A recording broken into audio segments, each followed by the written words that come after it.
Stonehenge has been the site of a number of UFO encounters over the years.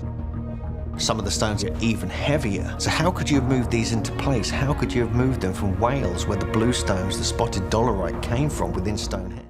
Scientists just confirmed something that should not even be possible about Stonehenge. Turns out those massive stones everyone thought came from nearby fields. They didn't. Some travelled over 500 miles from Scotland. Others came from a Welsh monument that was deliberately dismantled and moved. The name Stonehenge is thought to come from the Old English or Saxon word stanhengen, which means stone hanging, because it kind of resembles what gallows look like, two uprights with a crossbeam. The builders bypassed dozens of closer stone sources to focus on one specific forest, and we now know the human cost was staggering. It just doesn't make sense. Why would anyone do this? And what about the two stones that match nothing on Earth? Join us as we learn all about the mysteries of Stonehenge. They moved an entire stone circle, 150 miles, then erased it. Waun Morn doesn't look like much today. It's a quiet patch of land in the Preseli Hills of Wales, dotted with sheep and windswept grass. But archaeologists scanning the ground with radar found something that changes the entire Stonehenge story. Empty stone holes. Not random pits, perfectly circular arrangements matching the exact size and spacing of Stonehenge's bluestones. This Welsh site once held a complete stone circle. Then someone took it apart, stone by stone, and dragged every piece 150 miles to Salisbury Plain. This wasn't salvaging material from a ruin. The Welsh circle was functional, standing, in use. They dismantled an active monument to rebuild it somewhere else. The chemistry confirms it. Geologists compared mineral signatures from Waun Morn's remaining stones to the bluestones at Stonehenge. It was a direct match. Same quarry, same geological fingerprint. The stones we see in England today stood in Wales first, arranged in their own sacred circle, serving their own community. This raises a question nobody expected to ask. Why relocate an entire monument? Moving one or two special stones makes sense, trophy rocks, sacred souvenirs. But dozens of multi-ton blocks? That's not practicality, that's something else. Some researchers think the Welsh community migrated. When they left, they took their sacred stones with them, refusing to abandon the monument their ancestors built. Others believed the stones themselves held power, that moving them transferred spiritual authority to a new location. The effort required makes both theories feel inadequate. You don't casually move a stone circle the way you'd pack furniture. Each bluestone weighs between 2 and 5 tons. Transport logs show they likely used wooden sledges, rope systems, and possibly rafts for river crossings. The route from Wales to Salisbury crosses hills, forests, and multiple waterways. No roads existed, no wheels, just human bodies pulling dead weight across 150 miles of terrain that would challenge modern hiking boots. The timeline matters too. Radiocarbon dating puts Waun Morn's construction around 3400 BCE. Stonehenge's bluestone phase began around 3000 BCE. That's a 400-year gap, long enough that the people who moved the stones might not have been the original builders. They inherited a monument, lived with it for generations, then decided it needed to travel. The Welsh holes remain empty. Nobody filled them in or built something new. The site was simply abandoned after the stones were left, as if removing them rendered the location meaningless. That detail feels eerie. The stones weren't just building materials, they were the sacred site. Without them, the circle became ordinary ground. But if moving stones from Wales seems extreme, wait until you see where one particular stone came from. Will this single rock rewrite everything we thought about ancient Britain? One stone came from Scotland, and that changes everything. The altar stone sits at Stonehenge's centre, a 6-ton slab that anchors the entire monument. For over a century, Geologists assumed it came from the same Welsh quarry as the bluestones. Same region, same general rock type. Case closed. Then, in 2024, researchers ran advanced geochemical tests on samples and found something that shouldn't be possible. The Altarstone's mineral signature doesn't match Wales. It doesn't match anywhere in southern England. The closest geological match sits in northeastern Scotland, the Orcadian Basin, covering Caithness, Orkney, and the Moray Firth. That's not just far, that's the opposite end of Britain, over 500 miles from Stonehenge. Transport options were brutally limited. Overland would mean dragging 6 tons through mountains, forests, and hostile territory controlled by different tribes. The more likely route, coastal shipping. Load the stone onto a massive raft or primitive boat, sail down Scotland's east coast, around southern England, then up rivers towards Salisbury. Even with water doing most of the work, the logistics are staggering. This one stone proves something historians have suspected but couldn't confirm. Neolithic Britain had extensive trade networks. Communities hundreds of miles apart communicated, coordinated, and moved resources across the entire island. The Altarstone wasn't a random choice. Someone in southern England specifically wanted Scottish rock and organised the effort to get it. Why Scotland? The stone's composition offers clues. It's old red sandstone, a distinct formation with different mineral content than Welsh or local stones. Perhaps that difference mattered ritually. Perhaps Scottish stone carried symbolic weight.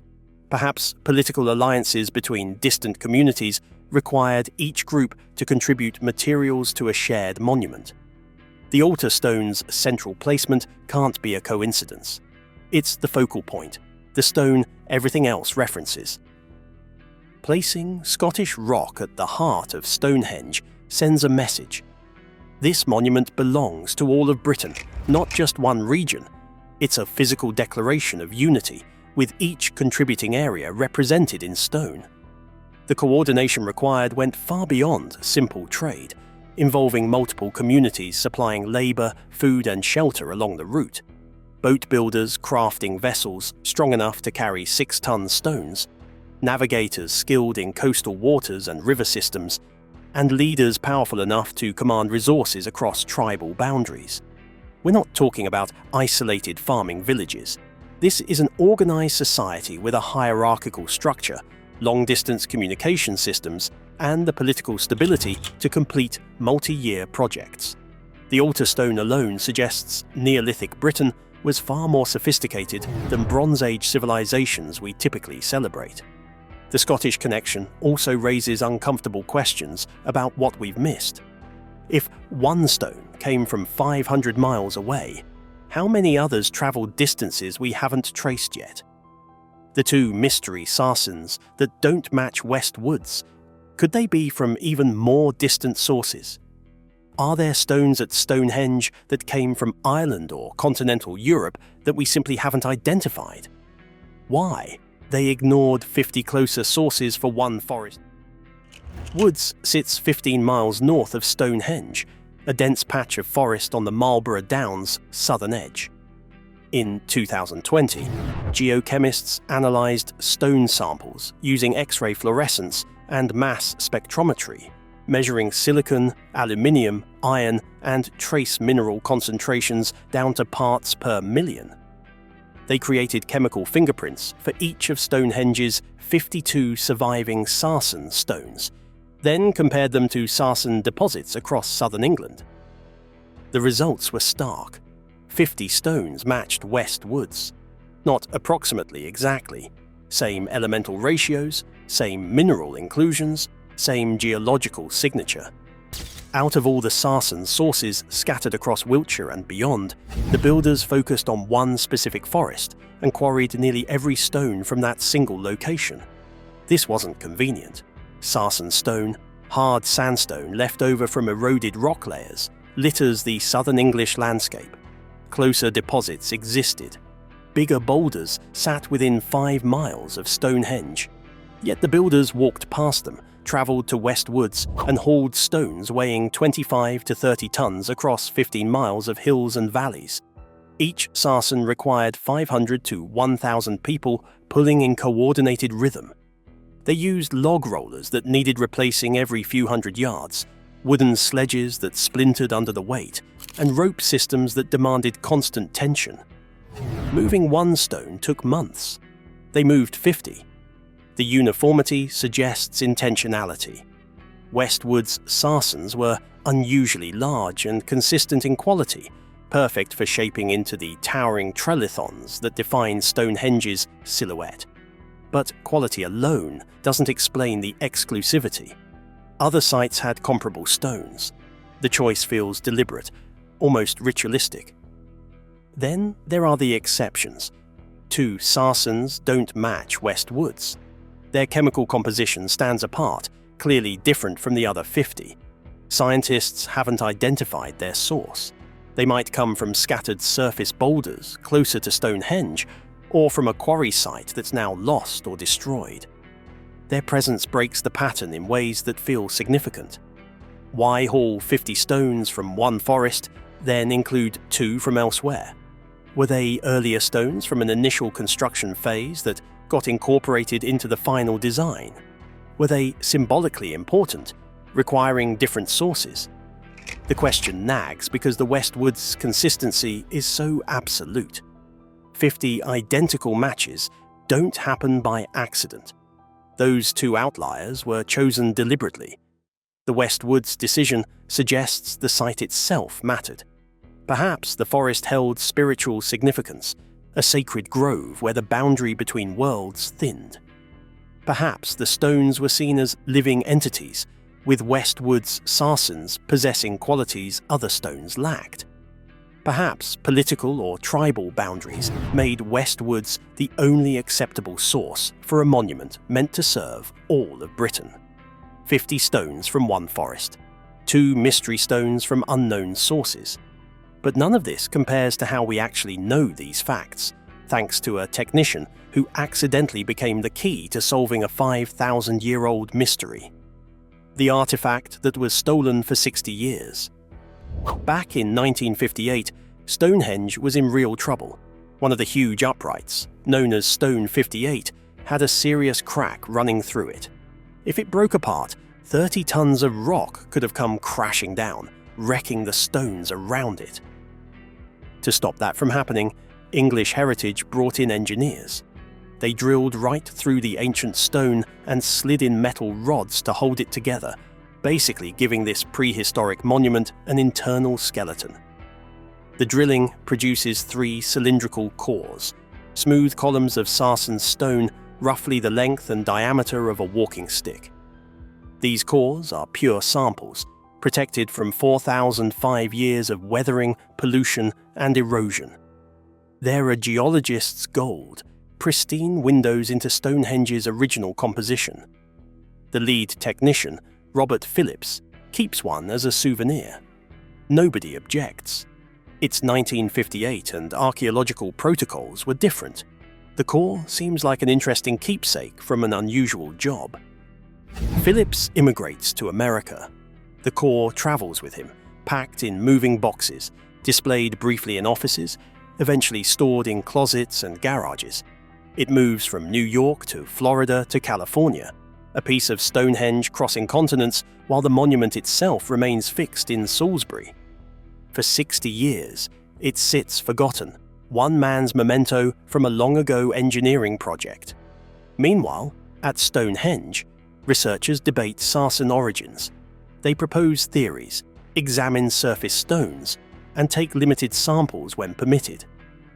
But Stonehenge is a protected UNESCO World Heritage Site. You can't just start drilling into monuments for science. The samples they need don't exist, except they do, sitting in Robert Phillips's possession, completely unknown to the archaeological community. In 2018, as Robert Phillips neared his 90th birthday, he started going through his belongings, sorting, reflecting, and deciding what really mattered. That's when he remembered the Stonehenge core he'd kept since the 1950s. He reached out to English Heritage, but the organization had no idea the core even existed. Records from 1958 were incomplete, and after 60 years, the memory of those samples had vanished. So when Phillips offered to return it, they were stunned. As far as they knew, no such samples had ever survived. The core arrives in pristine condition. Diamond drilling from 1958 produced clean extraction with minimal contamination. Modern analysis techniques, X-ray fluorescence, mass spectrometry, and isotope analysis can now examine stone composition with precision impossible in the 1950s.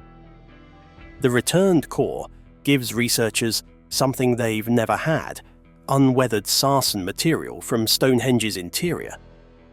University College London leads the analysis. They measure elemental concentrations, silicon dioxide, aluminium oxide, and iron oxide down to parts per billion. They map trace minerals, isotope ratios, and crystal structures. The data creates a geochemical fingerprint so precise it can distinguish between sarsen deposits separated by just a few miles.